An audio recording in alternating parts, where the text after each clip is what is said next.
আন্দোলনের একজন সমন্বয়ক। আমি মোনাকে তার সমাবেশে যারা অংশগ্রহণ করেছেন তাদের প্রত্যেককে বৈষম্য বিরোধী ছাত্র আন্দোলনের পক্ষ থেকে অভিবাদন জানাই। আমরা বিশ্বাস করি যে বাংলাদেশের পরিবর্তনের জন্য একই সাথে শুধুমাত্র ক্ষমতার পরিবর্তনই নয়, একই সাথে ছাত্র জনতা এবং তার পাশাপাশি একটি সাংস্কৃতিক যুদ্ধ আসলে প্রয়োজন, যার সকলের একত্রিত সংহতির মধ্য দিয়েই আমরা আমাদের বাংলাদেশকে নতুন বাংলাদেশে রূপান্তরিত করতে পারব। বন্ধুরা, আমরা বৈষম্য বিরোধী ছাত্র আন্দোলন এবং এই ছাত্র আন্দোলনের ডাকে সারা বাংলাদেশের মানুষ একত্রিত হয়ে আমরা আমাদের যুদ্ধ বাংলাদেশকে আমাদের যে প্রাণের বাংলাদেশ হিসেবে নির্মাণ করা, সেই রূপরেখা তৈরি করা।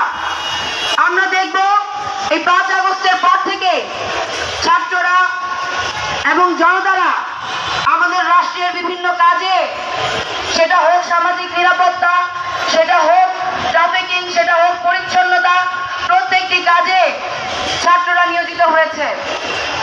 আমরা সেই প্রত্যেকটি কাজই করছি, কিন্তু তার পাশাপাশি আমরা খুব স্পষ্ট ভাষায় বলতে চাই যে একটা নতুন বাংলাদেশ আমরা বলছি এই 2024-এ জন্ম হয়েছে, সেটা আসলে নিশ্চিত করা দরকার।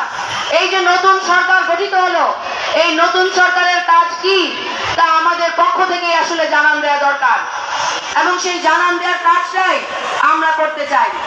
আমরা এই পুরো লড়াইয়ের মধ্যে দেখছি এই অল্প কিছুদিন হয় যে বাংলাদেশের যে পরাজিত শক্তি, তারা সারা বাংলাদেশের মানুষের যে ঐক্যবদ্ধতা, যে সংহতি, তাকে প্রশ্নবিদ্ধ করার নানান পায়তারা করছে।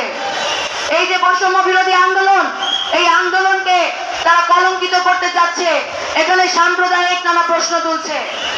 আমরা বৈষম্য বিরোধী ছাত্র আন্দোলন থেকে বলছি, আমরা সকল বৈষম্যের বিপরীতে এসে বাংলাদেশে এই লড়াই করেছি, এই যুদ্ধ করেছি।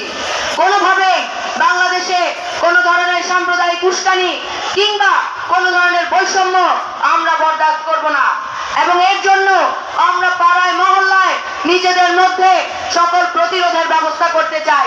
আমরা বিশ্বাস করি ছাত্র জনতা আমাদের সকলের এই গণপ্রতিরোধের মধ্য দিয়ে আমরা পারব এই বাংলাদেশকে একটি অসাম্প্রদায়িক, একটি বৈষম্যহীন বাংলাদেশে রূপান্তর করতে। আমরা ছাত্ররা সে কাজ করছি, আমাদের অভিভাবকেরাও আমাদের সাথে যুক্ত হচ্ছেন। এই শহীদ মিনারে দাঁড়িয়ে যারা শুনছেন, তাদের কাছেও আমরা স্পষ্ট বার্তা দিতে চাই যে আমরা সকল বৈষম্যের বিপরীতে লড়াই করেছি। আমাদের মধ্যে আমরা এই লড়াইয়ে কখনোই আমরা কে কোন ধর্মের, কে কোন লিঙ্গের, কে কোন বর্ণের তা আমরা দেখিনি, কারণ আমরা বিশ্বাস করি আমরা সকলেই মানুষ, আমরা সকলে আমাদের এই প্রিয় বাংলাদেশের নাগরিক।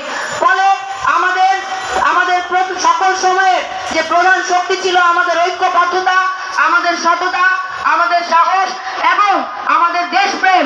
এই দেশপ্রেম নিয়ে, এই ঐক্যবদ্ধতা নিয়ে আমরা লড়াই করব, এবং বিশ্বাস করি আমাদের ঐক্যবদ্ধতাই আমাদের বাংলাদেশকে আমাদের প্রাণের বাংলাদেশ হিসেবে গড়ে তুলবে, মানুষের বাংলাদেশ গড়ে তুলতে পারবে।